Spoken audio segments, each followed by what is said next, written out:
So welcome back everyone, this side Mohit Pyasi, data science trainer. आज हम solve करने वाले हैं एक नई प्रॉब्लम स्टेटमेंट एक नए एल्गोरिदम के साथ।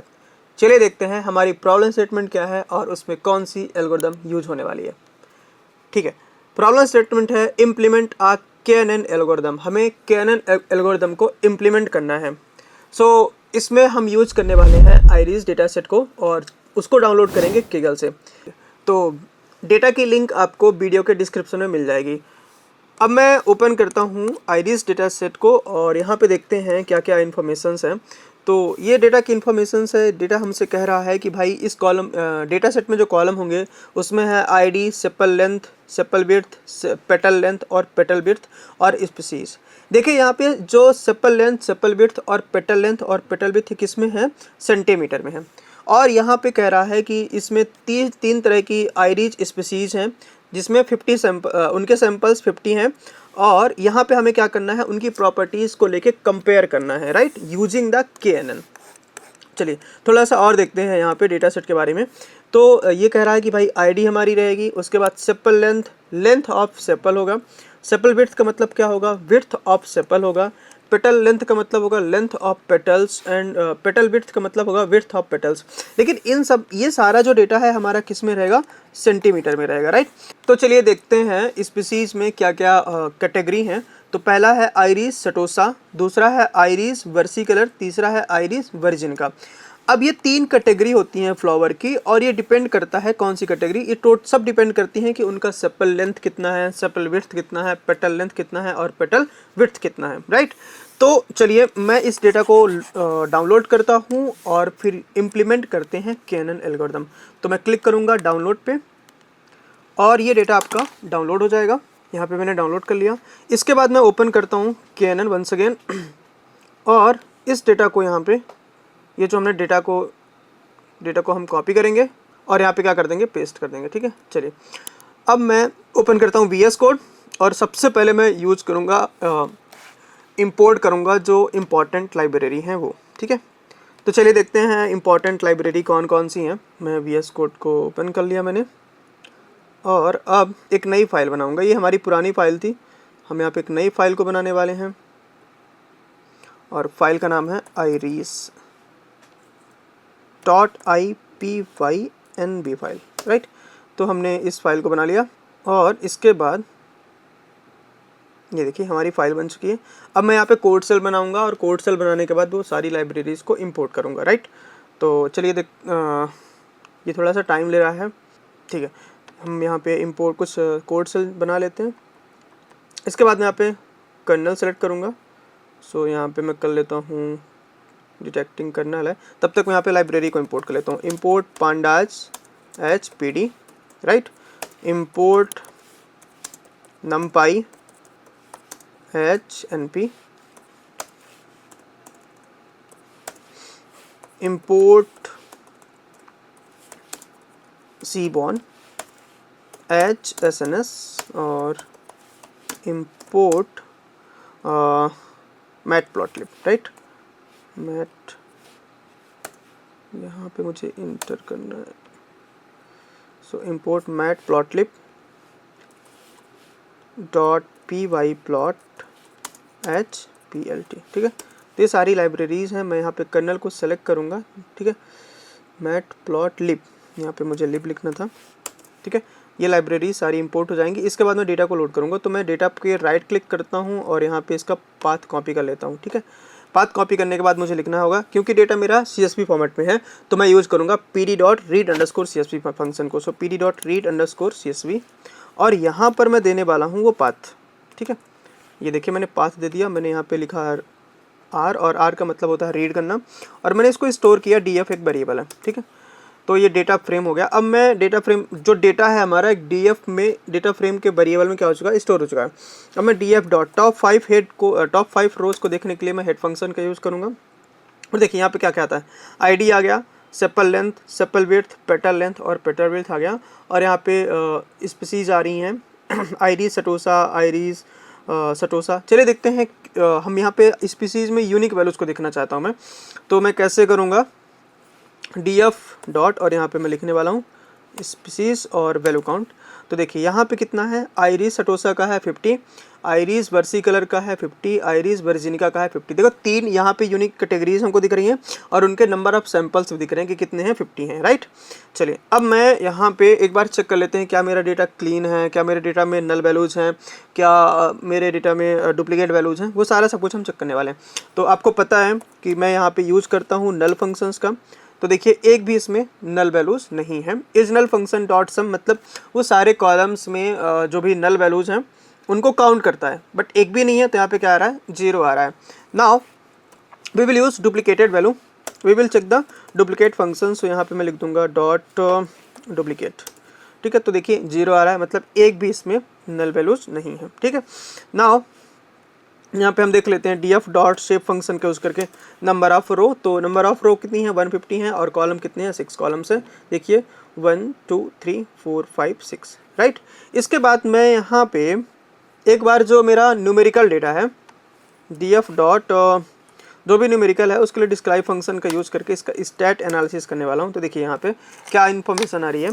देखिए यहाँ पे इन्फॉर्मेशन है भैया कि यहाँ पे जो मिनिमम सेपल लेंथ है वो कितना है, 4.3 सेंटीमीटर है, और मैक्स कितना है, 7.9 है। इसके बाद यहाँ पे जो सेपल विड्थ है वो कितनी है, 2 है, मिनिमम 2 सेंटीमीटर है और मैक्स कितनी है, 4.4। यहाँ पे जो पेटल लेंथ है मिनिमम कितना है, 1 सेंटीमीटर है और मैक्स कितना है, 6.9 है। और यहाँ पे जो पेटल विड्थ है कितना है, 0.1 है, और ये कितना है, 2.5 है, राइट।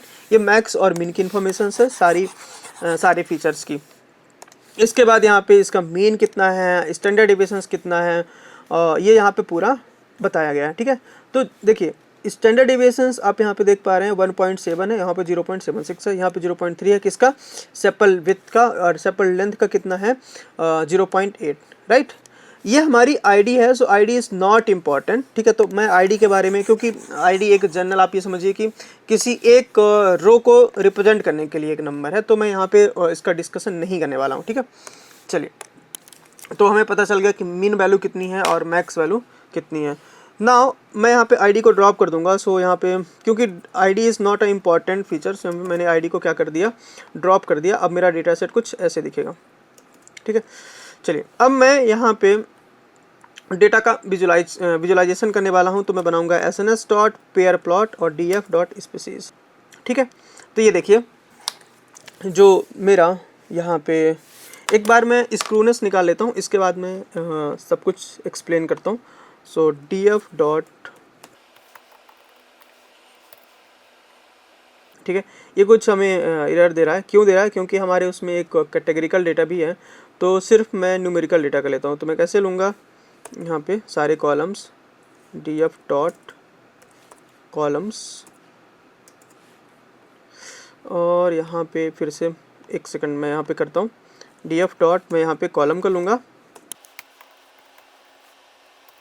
ठीक है। तो कॉलम्स आ गए और मैं ये 4 कॉलम्स का मैं स्क्रूनेस निकालना चाहता हूँ। तो मैंने इसको कॉपी किया और यहाँ पे क्या कर दिया, पेस्ट कर दिया, ठीक है। ये देखिए, तो ये देखिए ये जो सबका स्क्रूनेस आ रहा है -0.5 से लेकर 0.5 के बीच में है, यस और नो। ये -0.1 है, -0.27 है, प्लस 0.33 है। तो मैंने आपको बताया था कि भाई अगर मेरा जो स्क्रूनेस है -0.5 से 0.5 के बीच में आता है, तो मैं एज्यूम कर लेता हूँ कि डिस्ट्रीब्यूशन कैसा होगा, नॉर्मल डिस्ट्रीब्यूशन होगा। अब ध्यान से देखिए, ये जितनी भी स्पीसीज हैं, तो ये देखिए सेपल लेंथ का नॉर्मल डिस्ट्रीब्यूशन है, ये सेपल विड्थ का नॉर्मल डिस्ट्रीब्यूशन है, ये पेटल लेंथ का नॉर्मल डिस्ट्रीब्यूशन है, पेटल विड्थ का नॉर्मल डिस्ट्रीब्यूशन है। ये अप्रॉक्सीमेट कितने आ रहे हैं, नॉर्मली डिस्ट्रीब्यूटेड हैं, ठीक है। बाकी आप यहाँ पे देखिए, यहाँ पर आप एनालाइज कर पा रहे हैं कि ये सेपल लेंथ जैसे धीरे धीरे इंक्रीज हो रही है, वैसे ही पेटल विड्थ भी क्या हो रही है, इंक्रीज हो रही है। अब यहाँ पे ध्यान से देखिए, ये जो ब्लू कलर है सटोसा का है, तो सटोसा का थोड़ा सा कम है। फिर इसके बाद वर्सी कलर का है, तो ये वर्सी कलर का है, और उसके बाद यहाँ पे आइरिस का है। तो मैं यहाँ पे एक क्लासीफाई इजीली कर पा रहा हूँ कि अगर पेटल लेंथ 2 है, ठीक है, पेटल लेंथ लेस देन 2 है और पेटल विड्थ लेस देन 1 है, दैट मीन्स मैं कह दूंगा कि कौन सी कैटेगरी होगी, ये आइरिस सटोसा कैटेगरी होगी। कौन सी कैटेगरी होगी, आइरिस सटोसा कैटेगरी होगी, यस और नो। इसके बाद हम देखते हैं कुछ दूसरी इन्फॉर्मेशन जहाँ से हम क्लासीफाई कर पाएँ। तो एक कैटेगरी को तो हमने क्लासीफाई कर लिया, दूसरी कैटेगरी में कुछ डेटा पॉइंट्स ओवरलैप हो रहे हैं। आप यहाँ पे ध्यान से देखिए, ये सारा डेटा पॉइंट्स कुछ ओवरलैप हो रहा है, यस और नो, ये डेटा पॉइंट सब कुछ क्या हो रहा है, ओवरलैप हो रहा है। तो मुझे यहाँ पे थोड़ी सी एल्गोरिथम लगानी पड़ेंगी, नियरेस्ट नेबर्स फाइंड करने पड़ेंगे, KNN, क्योंकि हम KNN का यूज़ करने वाले हैं। बट मैंने यहाँ पे एक चीज़ तो क्लासीफाई कर ली कि भाई अगर मेरा जो सेपल पेटल लेंथ है लेस देन 2 हो, ठीक है, और जो पेटल विड्थ है वो लेस देन 1 हो, यस और नो, तो मैं कह दूंगा कि भाई ये क्या है, सटोसा है। क्या है, सटोसा। मैं इजीली बता पाऊंगा, मुझे फिर दूसरे फीचर्स को देखने की जरूरत ही नहीं कि उसका सेपल लेंथ और सेपल विड्थ क्या है, मुझे सिर्फ पेटल लेंथ और पेटल विड्थ से ही इन्फॉर्मेशन मिल जाएंगी, ठीक है। चलिए, तो इस तरह से हम कुछ विजुलाइज कर पा रहे हैं। आगे हम देखते हैं कि इसका हिस्ट प्लॉट बनाते हैं। चलिए देखते हैं कि कैसे हिस्ट प्लॉट बनता है। सो for I in df dot columns, now to -1, देखिए यहाँ पे मैं कह रहा हूँ कि मुझे सारे कॉलम्स दो लास्ट वाले को छोड़ के, तो मैंने इसे लिख दिया क्योंकि लास्ट वाले कॉलम्स की इंडेक्सिंग क्या होगी, -1 होगी, सो मैंने -1 को हटा दिया और मैं यहाँ पे हिस्ट प्लॉट बनाऊंगा ताकि मैं क्या देख सकूँ डिस्ट्रीब्यूशन। सो यहाँ पे लिखूँगा plt डॉट फिगर और यहाँ पे मैं लिख दूंगा फिगर साइज कितना है। सो फिग साइज इक्वल टू यहाँ पे हो जाएगा 10,5। नाउ यहाँ पे मुझे देखना है, हिस्ट प्लॉट बनाना है। सो sns डॉट हिस्ट प्लॉट और यहाँ पे मैं आई कर दूंगा कर्नल डेंसिटी इक्वल टू, मैंने ट्रू करके रखा हुआ है, कर्नल डेंसिटी एस्टिमेशन मैंने यहाँ पे ट्रू करके रखा हुआ है। नाउ plt डॉट टाइटल्स और यहाँ पे मैंने हिस्टोग्राम ऑफ आई कर दिया और यहाँ पे मैं लिख दिया plt डॉट शो, राइट। अब देखिए ये सबका बन के आ रहा है, ये क्या है, ये बन के आ रहा है histogram of the sepal length, histogram of the sepal width, histogram of the petal length और histogram of the petal width, ठीक है। चलिए अब मैं देखिए सबका देख लिया मैंने, इनका स्क्रूनेस -0.5 से 0.5 आपके बीच में आता है, तो नॉर्मली डिस्ट्रीब्यूटेड तो है। अब मैं क्या करूँगा, क्योंकि मुझे KNN यूज़ करना है और KNN एक मशीन लर्निंग एल्गोरिदम है। मशीन लर्निंग का कोई भी एल्गोरिदम होगा वो डेटा कैसे लेता है, अच्छा न्यूमेरिकल लेता है, ठीक है। बेसिकली KNN में तो हमें न्यूमेरिकल में कन्वर्ट करना पड़ेगा। तो मैं क्या करूँगा, जो मेरा स्पीसीज वाला कॉलम है उसको मैं कन्वर्ट करूँगा लेवल इनकोडर में, ठीक है। किस में कन्वर्ट करूँगा, लेवल इनकोडर में। एक कैटेगरी को 0, एक कैटेगरी को 1, एक कैटेगरी को 2 दूंगा। तो मैं यहाँ पे लिख लेता हूँ from sklearn dot pre processing import level encoder, और इनकोडर इक्वल टू कितना हो जाएगा, हम इसको एक ऑब्जेक्ट की तरह क्रिएट कर लेंगे। अब यहाँ पे लिखेंगे df dot species equal to encoder dot fit transform, यहाँ पे स्पीसीज, राइट। तो ये सब किस में कन्वर्ट हो जाएंगे, देखिए यहाँ पे जो मेरा डेटा है वो किस में कन्वर्ट हो गया, 010101 के फॉर्म में कन्वर्ट हो गया। अब चलिए देखते हैं कुछ प्रिंट करते हैं। प्रिंट यहाँ पे हो जाएगा dict of zip encoder class, ठीक है। तो यहाँ से इस कोड से मुझे क्या पता चल रहा है, देखिए इससे मुझे पता चल रहा है कि भाई क्लास कौन सी थी, इनकोडर की क्लास तो सटोसा था, सटोसा को उसने 0 बोला है, और इनकोड डॉट ट्रांसफॉर्म और यहाँ पे जो क्लास है उसको वर्सिकलर को उसने 1 दिया है और वर्जिनिका को क्या दिया है, उसने 2 दिया हुआ है, ठीक है। क्या दिया है, 2 दिया हुआ है। तो इस तरह से मुझे पता चल गया कि भाई 0 मतलब कौन सी क्लास होगी, सटोसा होगी, वर्सिकलर मतलब 1 होगी और वर्जिनिका मतलब क्या होने वाली है, 2 होने वाली है। नाउ अब मैं यहाँ पे क्या करने वाला हूँ, डिपेंडेंट और इंडिपेंडेंट वेरिएबल्स को अलग करूँगा। तो सिंपल मेथड्स हम यूज़ करने वाले हैं, x equal to df of, मैं iloc मेथड यूज़ कर लेता हूँ, ठीक है। iloc मेथड यूज़ करूँगा और मुझे इसका मतलब ये होता है कि मुझे सारी रो चाहिए और स्टार्टिंग से लेके सेकंड लास्ट तक का कॉलम चाहिए, मतलब लास्ट वाला कॉलम मुझे नहीं चाहिए, इसलिए मैंने क्या लिखा है, -1। तो आपको पता होगा कि जब मैं स्लाइसिंग करते हैं तो पाइथन हमेशा जो वैल्यू होती है उसके पहले वैल्यू तक का आउटपुट देती है, ठीक है। हमने यहाँ पे -1 रखा है तो कहाँ तक का देगा, -2 तक की वैल्यू ली होगी इसने। इसके बाद है यहाँ पे y equal to df dot iloc methods और यहाँ पे हम कह रहे हैं मुझे लास्ट वाला कॉलम दे दो, लास्ट वाला कॉलम दे दो, ठीक है। इसके बाद यहाँ पे हम क्या करने वाले हैं, ट्रेन टेस्ट स्प्लिट करेंगे। सो from sklearn dot model selection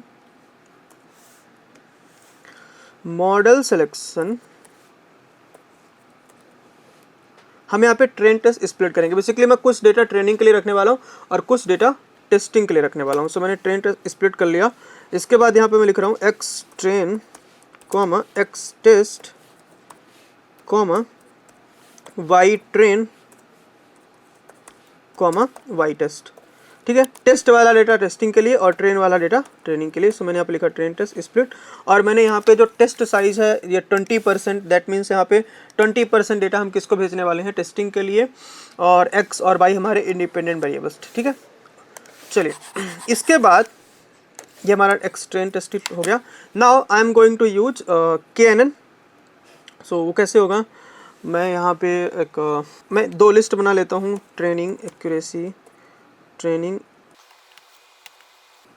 quantity empty list, और मैं लिस्ट बनाऊंगा और जो भी एक्यूरेसी आएगी यहाँ पे मुझे क्या करना है, इनमें देखिए KNN में क्या होता है कि मुझे डिसाइड करना होता है कि नंबर ऑफ निवर्स कितने लेने वाले हैं, और ये भी फाइंड करना होता है कि किस निवर के साथ सबसे अच्छी एक्यूरेसी आ रही है। ठीक है, तो मैं क्या करूँगा, एक लूप लगाऊंगा रेंज फंक्शन का यूज़ करके, जिसमें एक नंबर्स आएंगे, उन नंबर्स का यूज़ करके मैं निवर्स डिसाइड करूँगा और उसके बाद फिर मॉडल को फिट करूँगा। मॉडल को फिट करने के बाद उसकी एक्यूरेसी निकालने की कोशिश करूँगा।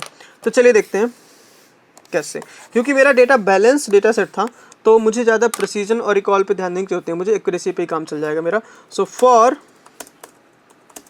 आई इन रेंज ऑफ 1, अब यहाँ पे मैं केनेस को देखिए, यहाँ पे निवर्स एन निवर्स इक्वल टू मैंने क्या लिखा है, आई लिखा हुआ है, मतलब के की वैल्यू जैसे आई की वैल्यू जैसे ही पहले 1 होगी तो यहाँ पे निवर्स कितना हो गया, पहले 1 होगा, फिर आई की वैल्यू 2 होगी तो यहाँ पे निवर्स क्या होंगे, 2 होंगे, और उसी के अकॉर्डिंग ये मॉडल क्या होता जाएगा, ट्रेन और टेस्ट स्प्लिट होता जाएगा। राइट, तो ट्रेन और टेस्ट स्प्लिट होता जाएगा। नाउ इसको मैं यहाँ पे रन कर दूंगा। सो मुझे x train is not defined, मुझे इस सेल को रन करना पड़ेगा। ठीक है, रन करने के बाद ये देखिए यहाँ पे अब मैं प्रिंट करता हूँ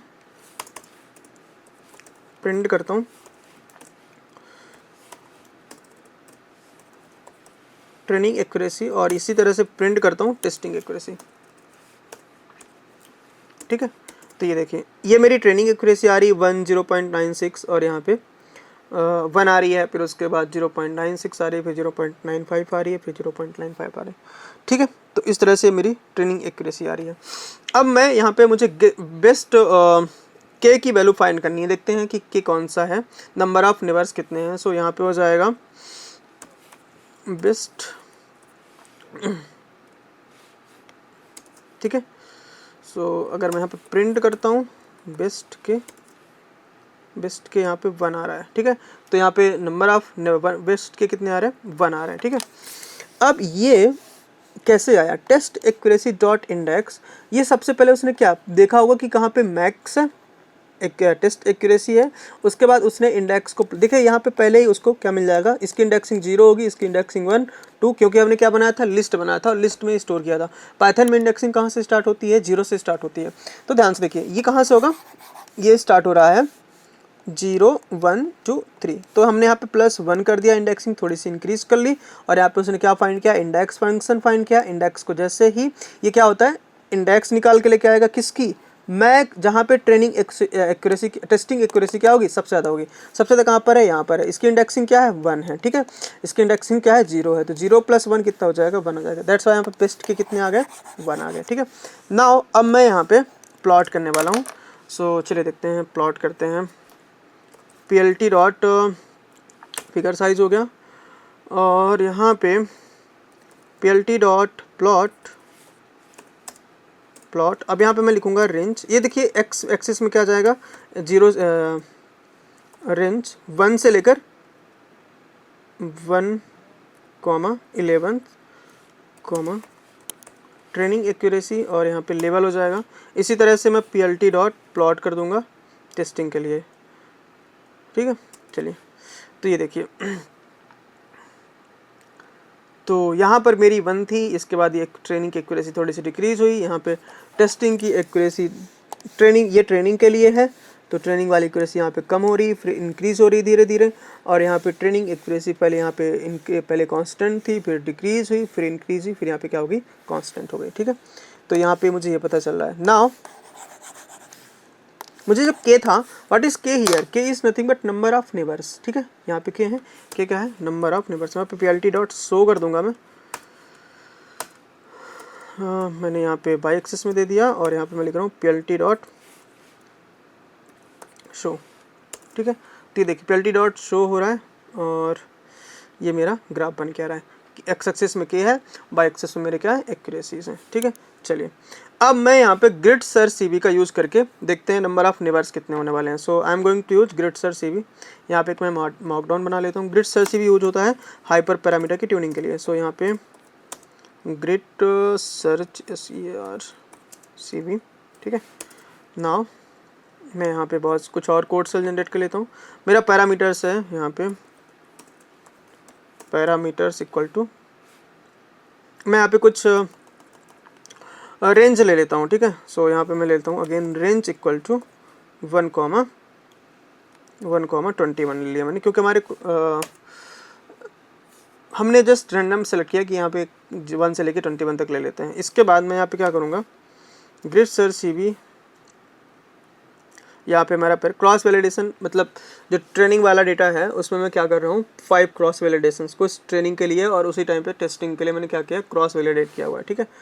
अब यहाँ पे मैंने ग्रिड सर्च सीवी को इंपोर्ट नहीं किया था, तो सो मैं यहाँ पे लिखता हूँ फ्रॉम sklearn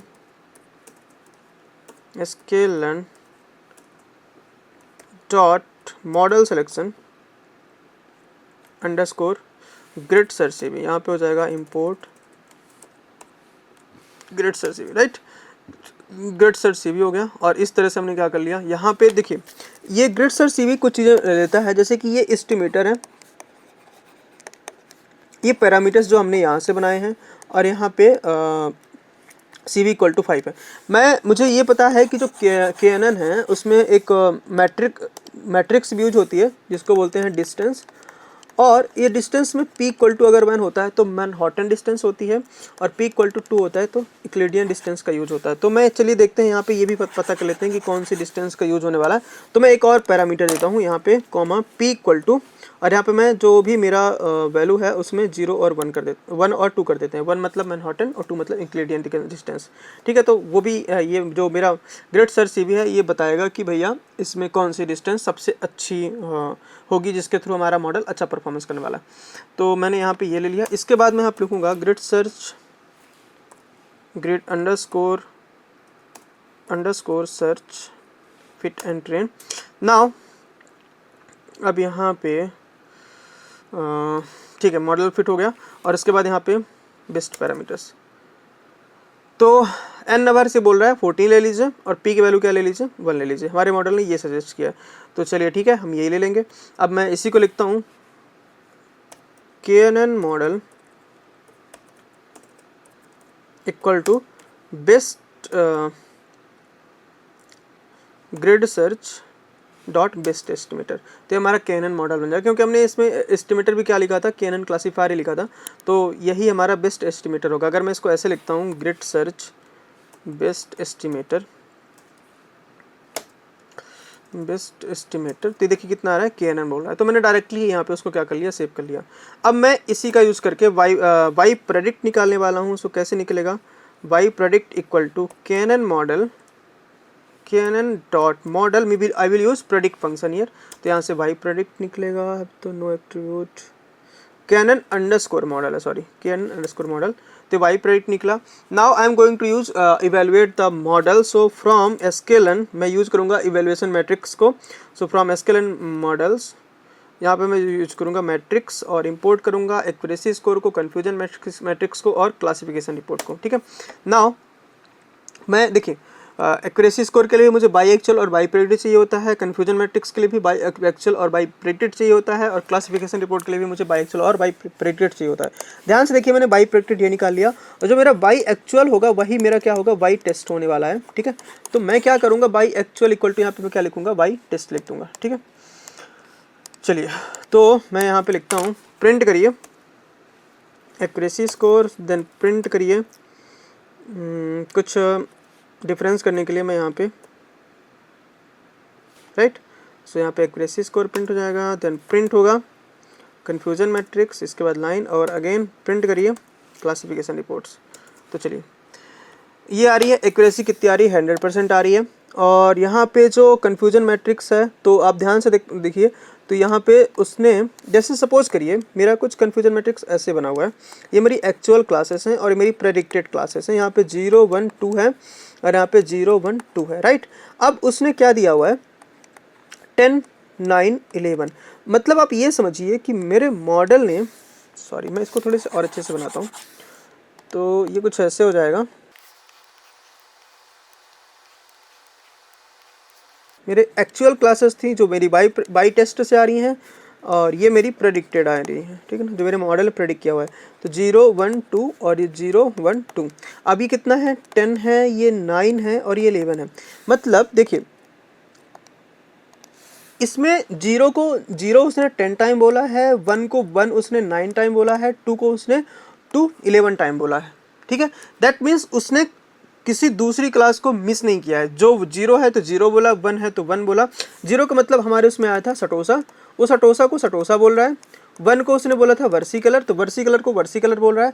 और 2 को वो क्या बोल रहा है, वर्जिनिका, तो 2 को उसने 2 ही बोला, मतलब वर्जिनिका को उसने वर्जिनिका बोला हुआ है। दैट मीन्स मेरे मॉडल ने एकदम 100% करेक्ट क्लासीफाई किया है। That's why we are getting the accuracy score is 100%। यहाँ पे 1 का मतलब होता है 100%। आप यहाँ पे देख सकते हैं इन सब का प्रिसीजन और रिकॉल भी कितना आ रहा है, 1 1 1 1 आ रहा है। दैट मीन्स मेरा कितना मॉडल ने भी करेक्टली क्लासीफाई किया हुआ है। Now I am going to print, पहले मैं इंपोर्ट कर लूँ from sklearn dot metric, import करता हूँ मैं प्रिसीजन स्कोर को, प्रिसीजन स्कोर, रिकॉल स्कोर, और इसके बाद मैं यहाँ पे ROC AUC स्कोर को भी रिकॉल कर लेता हूँ। सो IOC AUC स्कोर, और यहाँ पे कर्व भी मुझे बनाना है तो मैं यहाँ पे लिख लूँगा ROC कर्व, ठीक है। चलिए तो ये हो गया। इसके बाद सबसे पहले मैं यहाँ पे प्रिसीजन में प्रिंट करता हूँ प्रिसीजन स्कोर। इसके बाद मैं यहाँ पे डिफरेंट करने के लिए मैं यहाँ पे लिखता हूँ प्रिंट, ठीक है ये। इसके बाद यहाँ पे मैं प्रिंट करूँगा रिकॉल स्कोर, मैं प्रिंट करूँगा। इसके बाद मैं यहाँ पे प्रिंट ROC स्कोर, ठीक है। और ठीक है यहाँ पर, ठीक है। तो AUC स्कोर भी कितना आ रहा है, 100% आ रहा है। रिकॉल भी कितना आ रहा है, 100% आ रहा है। प्रिसीजन भी कितना आ रहा है, 100% आ रहा है। नाउ मैं कर्व बनाना चाहता हूँ, सो मुझे लिखना पड़ेगा false positive rate FPR comma TPR और यहाँ पे थ्रेशोल्ड। इसके बाद देखिए यहाँ जो मेरा ROC कर्व होता है 3 वैल्यूज को रिटर्न करता है। पहला होता है FPR, दूसरा होता है TPR, तीसरा होता है थ्रेशोल्ड।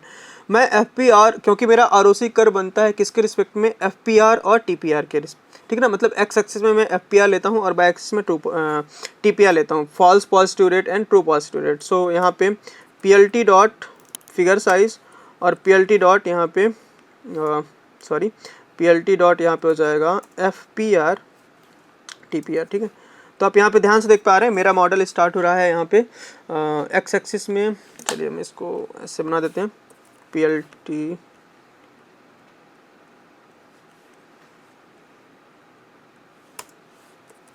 डॉट नहीं PLT डॉट एक्स लेवल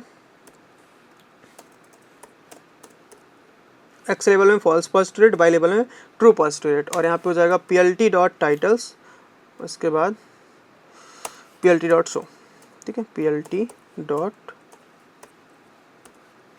ठीक है। तो ये देखिए यहाँ पे आ रहा है एरिया अंडर द कर्व 100% है, false positive rate, true positive rate, और ये मेरा ROC बन के आ रहा है, ठीक है। तो ओवरऑल हमने क्या सीखा, हमने सीखा कि how we can decide the कैसे डेटा को लोड करना है, कैसे डेटा को चेक करना है, क्लीन करना है, कैसे मिसिंग वैल्यू चेक करनी है, कैसे डुप्लीकेट वैल्यू चेक करनी है, डेटा का शेप कैसे है, उसके बाद डिस्ट्रीब्यूशंस कैसा है, हमने पेयर प्लॉट बनाया था और डिस्ट्रीब्यूशन देखा था कैसा है, और इसके बाद स्क्रूनेस भी निकाली तो -0.5 से 0.5 के बीच में आ रही थी। मैंने एज्यूम किया था कि कैसे नॉर्मली डिस्ट्रीब्यूटेड है। अगेन मैंने एक विजुअलाइजेशन भी किया था कि अगर पेटल लेंथ और पेटल विड्थ लेस देन 2 है, दैट मीन्स मैं वो कह सकता हूँ कि ये कौन सी क्लास का है, सटोसा स्पीसीज है। इसके बाद फिर मैंने मॉडल KNN उठाया और उसके बाद डिफरेंट के की वैल्यू के साथ, के मतलब नियरेस्ट नेबर्स को लेके मैंने क्या किया, पता किया कि भाई किस के वैल्यू के साथ मॉडल की ट्रेनिंग और टेस्टिंग एक्यूरेसी दोनों अच्छी आ रही है। देन उसके बाद मैंने हाइपर पैरामीटर की ट्यूनिंग करके पाया कि के की वैल्यू 14 आ रही है। और अगेन उसके बाद मैंने पता किया कि P, what is the P, P is nothing but इससे डिसाइड होता है कि हमारी कौन सी, पी इज़ द पैरामीटर जिससे मैं डिसाइड करता हूँ अगर 1 है तो मैनहट्टन, 2 है तो इक्लूडियन डिस्टेंस। ठीक है, तो यहाँ पे पी की वैल्यू कितनी आ रही थी, 1 आ रही थी। इसके बाद मैंने यहाँ पे क्या चेक किया, मैंने फाइंड किया मॉडल को इवेलुएट किया। सो मॉडल मेरा बना, यहाँ पे जो कन्फ्यूजन मैट्रिक्स बन के आई, एक्यूरेसी 100% आई। कन्फ्यूजन मैट्रिक्स में उसने हर एक क्लास को करेक्टली क्लासीफाई किया है मेरे मॉडल ने। इसके बाद यहाँ पे हर क्लास का जो 0, 1, 2 का था, यहाँ पे प्रेसिजन और रिकॉल दोनों कितना है, 100% आया। इसीलिए मेरी एक्यूरेसी भी कितनी आ रही है, 100% आ रही है। अगेन मैंने यहाँ पे स्कोर को भी प्रिंट किया, प्रेसिजन स्कोर 100 था, रिकॉल स्कोर 100 था, ROC AUC कर भी कितना है, 100% आया। फिर मैंने ग्राफ बनाया ROC और AUC का, तो ये लेफ्ट साइड से स्टार्ट होकर कहाँ पे शिफ्ट हो रहा है, लेफ्ट साइड से स्टार्ट होकर राइट साइड में 1 की तरफ जा रहा था। दैट मीन्स मेरा स्टेबल मॉडल था। ठीक है, अब मैं मॉडल, क्योंकि हमारा मॉडल स्टेबल भी है और अच्छा परफॉर्मेंस भी दे रहा है, तो हम इस मॉडल को क्या कर लेंगे, सेव कर लेंगे। सो इम्पोर्ट करूँगा मैं जॉबलिप और मैं इसको सेव कर लूँगा model.knn मॉडल। सो मैं यहाँ पे डंप फंक्शन का यूज़ करूँगा जॉबलिप लाइब्रेरी का। तो इस तरह से मेरा यहाँ पे देखिए knn मॉडल, knn_ मॉडल क्या हो जाएगा, सेव हो जाएगा। ठीक है, सो ये मेरा पूरा हमने data cleaning, data analysis, model training and the model evaluation यहाँ पे और मॉडल सेविंग भी यहाँ तक परफॉर्म किया। नेक्स्ट वीडियो में मैं सॉल्व करूँगा एक नए प्रॉब्लम स्टेटमेंट को। तब तक के लिए thanks for joining, have a nice day.